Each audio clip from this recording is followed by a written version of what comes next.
We will eat both your arms and then both of your legs. And then we will eat your face right off of your head. You will be this armless, legless, faceless thing, won't you?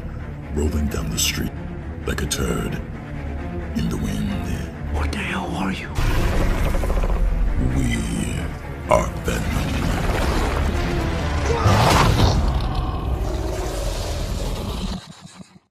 I'm having to eat, Mrs. Chen.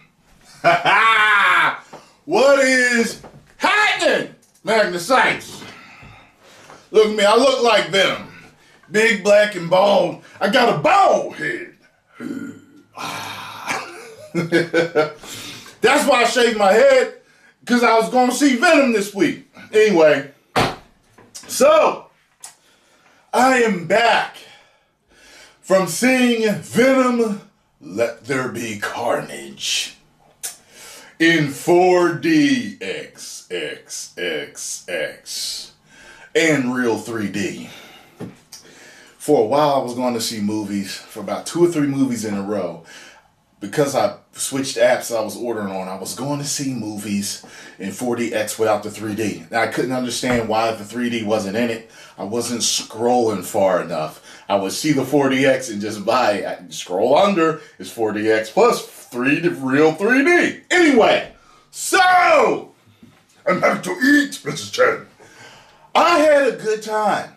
I had a really good time watching this movie. Everything you loved about the first one, basically, is in this one, okay?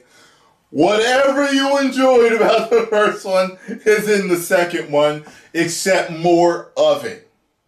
I gotta say, I felt some of it was a little bit over the top at times. I was just like, wow, they really are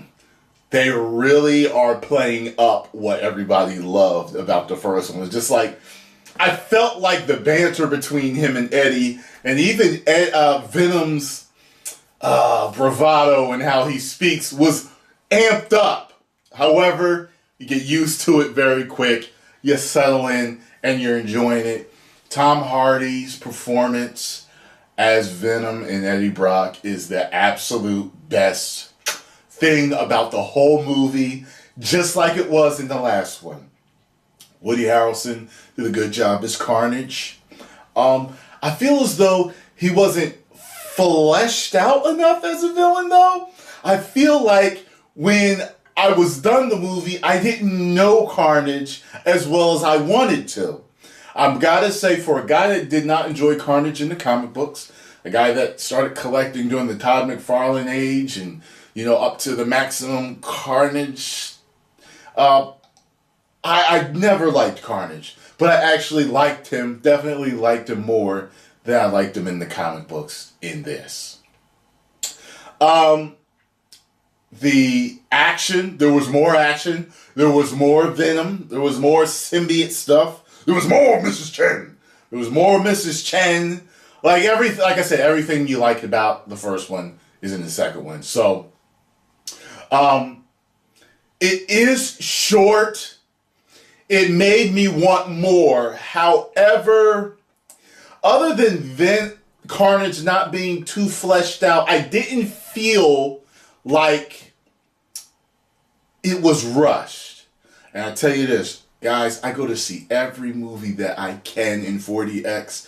For you guys, there's a part, it's already out right now on Sony's channel, I believe, or the PlayStation exclusive clip, where Carnage breaks out and he puts his hands on the wall of the cell. Feels like he's grabbing your back when he's breaking out in the 4DX. I'm telling you, you're going to enjoy yourselves. If you enjoyed the first one, you're going to enjoy this one, okay? If you didn't enjoy the first one, 50-50, I assume. I don't know exactly what you're looking for. There is in the credit scene, okay?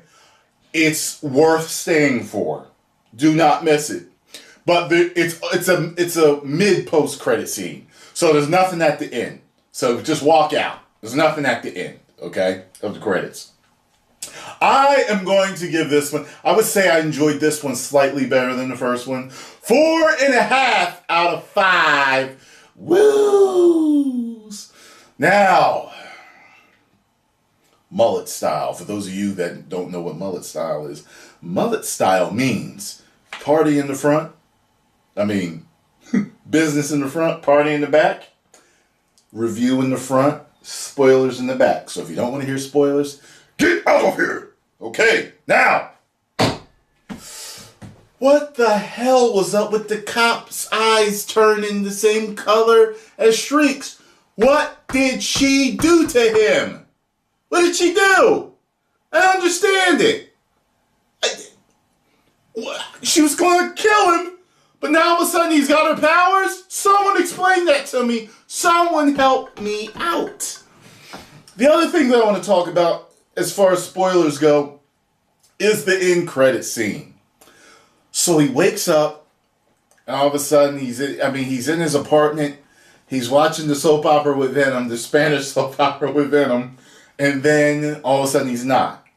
And he's in, I don't know, another universe? He's in another universe, laying on the bed and some beach or whatever. I was like, okay, either that's the spell or it's the multiverse. But I think it's the multiverse. I think it's the whole splitting and shit of the multiverse. Because it has Spider-Man on TV almost as if it was his first time being outed. Because you know how the news is. If something big is on the news, they'll run it all fucking week. So I doubt it was Wednesday or whatever day he decides to go see Doctor Strange to get his, get him erased from everybody's memory. But, yeah. And Venom just says, that guy, and licks him. The hell. So he feels like he's responsible. He somehow knows. I mean, in the movie, he did say that he did show that in that part, he shows how symbiotes have all this knowledge and stuff. And by the way, the movie wasn't woke. It wasn't woke. I meant to say that in the first half. It wasn't woke. Venom told me he loved him in a certain type of way. It didn't seem like it was homosexual or anything bad. Just seemed like, I love you.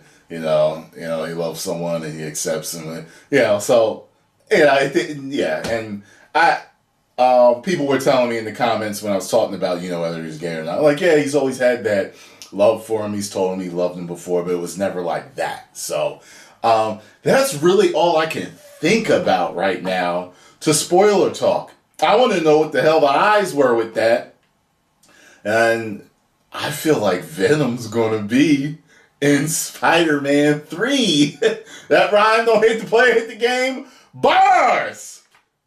10 million subscribers. Hit that thanks button. Woo!